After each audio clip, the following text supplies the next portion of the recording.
प्रिय मित्रों, जय श्रीमन नारायण। आज आप सभी लोग कार्तिक मास महात्म्य के लिए श्रवण करेंगे 24वें अध्याय के लिए। इस अध्याय में भगवान श्री कृष्ण नंदनंदन और महादेव जी के शरीर से निकली हुई दो नदियों का वर्णन है, बेणी और कृष्णा। महाराज पृथु ने कहा कि हे नारद, कृष्णा और बेणी नदी के तट पर शिव और विष्णु के गणों ने बनिए के शरीर से कलहा को मुक्त किया, या आप पूर्व ही कह चुके हैं। हे धर्मज्ञ, यह कार्य इन दोनों नदियों के प्रभाव से या इस क्षेत्र के प्रभाव से हुआ, कैसे हुआ, मुझे बड़ा आश्चर्य है। वो आप कृपा करके सारी विस्तार को कहानी कहो। नारद जी ने कहा कि कृष्णा नाम वाली नदी श्री कृष्ण का शरीर और बेणी साक्षात महादेव जी का शरीर है। इनके संगम का महात्म्य ब्रह्मा जी भी वर्णन करने में असमर्थ हैं। तब भी मैं उनकी उत्पत्ति का वर्णन करूंगा, तुम सावधान मन से सुनो। चाक्षुष मनवंतर के आरंभ में श्री ब्रह्मा जी सह्य पर्वत के सुंदर शिखर पर यज्ञ करने का निश्चय करके सब देवताओं तथा शिव विष्णु के सहित यज्ञ की सामग्री लेकर के उस पर्वत के शिखर पर गए। तब भृगु आदि ऋषियों ने आकर के आदरपूर्वक ब्रह्म मुहूर्त में उन्हें दीक्षा देने का विचार किया। इसके बाद में ब्रह्मा की बड़ी स्त्री स्वरा शीघ्र बुलाई गई कि ब्रह्म मुहूर्त निकला जा रहा है, आप जल्दी जल्दी आए, जिससे दीक्षा आप लोगों के लिए यज्ञ की दी जाए। वो धीरे धीरे आ रही थी। इतने में भृगु जी ने विष्णु भगवान से कहा, हे विष्णु, आपने स्वरा को शीघ्र बुलाया, लेकिन वो शीघ्र नहीं आ रही है। ब्रह्म मुहूर्त टल जाने पर दीक्षा लेने से कोई लाभ नहीं होगा।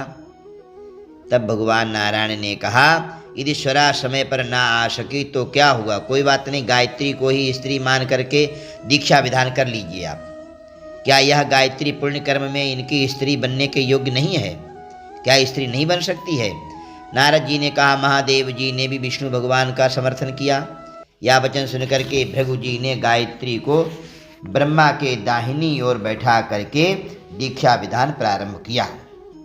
प्रिय मित्रों, पत्नी के लिए पूजन में अनेकानेक जगह बैठने का विधान अलग अलग है। यज्ञ में, विवाह में, होम में, शुभ कर्म में पत्नी को दाहिने तरफ राइट हैंड बैठना ही चाहिए। और शांति के सर्वेषु प्रतिष्ठोद्यापनादिकम, शांति करनी हो, गंडमूल शांति करनी हो और गृह शांति करने हो तो पत्नी के रुद्राभिषेक करना हो, आशीर्वाद लेना हो, आशीर्वाद देना हो तो पत्नी के लिए वाम भाग में, पति के वाम भाग में बैठना चाहिए। ऋषिगण गायत्री को दीक्षा दे ही रहे थे कि उसी समय यज्ञ स्थल में स्वरा भी आ पहुंची। ब्रह्मा के साथ गायत्री को दीक्षित देख करके पत्नी भाव से ईर्ष्या करती हुई क्रोध से कहने लगी। स्वरा ने कहा, जहाँ अपूज्यों की पूजा होती है और पूज्यों की अप्रतिष्ठा होती है, वहाँ पर अकाल, मृत्यु तथा भय से तीन निश्चय होंगे। क्या क्या होगा? अकाल, मृत्यु तथा भय, यह तीन निश्चित ही कार्य होंगे। यह गायत्री जो ब्रह्मा के दाहिनी ओर मेरे स्थान पर बैठी है, अतः यह अदृश्य बहने वाली नदी होगी। आप लोगों ने अविचार से, बिना विचारे ही इसे मेरे स्थान पर बैठाया है, अतः आप लोग भी जड़ रूप नदी होंगे। नारद जी ने कहा। इस तरह उनके श्राप को सुनकर के क्रोध से गायत्री के ओंठ कांपने लगे और देवताओं के अतिशय रोकने पर भी गायत्री ने उठकर के स्वरा को भी श्राप दे दिया। गायत्री ने कहा, ब्रह्मा जी जैसे तुम्हारे पति हैं वैसे मेरे भी पति हैं, तुमने हमको व्यर्थ श्राप दिया है, अतः तुम भी नदी हो जाओ। नारद जी ने कहा। तब तो शिव विष्णु आदि देवताओं में हाहाकार मच गया। सब कोई स्वरा को दंडवत प्रणाम करके प्रार्थना करने लगे। देवताओं ने कहा, हे देवी, जो आपने संपूर्ण ब्रह्मादि देवताओं को श्राप दिया है, यदि हम लोग सब कोई जड़ रूप नदी हो जाएंगे तो निश्चय ही तीनों लोक नष्ट हो जाएंगे, क्योंकि अपने अपने कार्य के लिए कौन करेगा। अविवेक से यह काम अवश्य हुआ है, अतः इससे आप इस शाप को वापस ले लीजिए। स्वरा ने कहा, हे देवतागण, आप लोगों ने यज्ञ के आरंभ में गणेश जी की पूजा नहीं की, इसी से मेरे क्रोध रूप में यह विघ्न उपस्थित हो गया है। इसीलिए सबसे पहले गणेश भगवान की पूजा की जाती है। बलि ने भी सोमा यज्ञ कर रहा था बलि, और जल्दी गुरुजी से बोला, गुरुजी जल्दी करो, आज तो मैं स्वर्ग का अधिपति बन जाऊंगा और पूर्णाहुति करवाइए। उसने भी गणेश जी की पूजना नहीं की, भ्रमवश, तो उसका भी भगवान ने आकर के विघ्न बाधाएं डाल दी और उसको पताल का राजा बना दिया, उसको बांध लिया।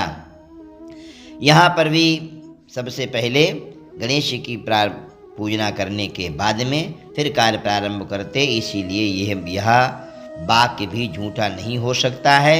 इस कारण आप लोग अपने अपने अंशों से जड़ीभूत होकर के नदी रूप में होंगे।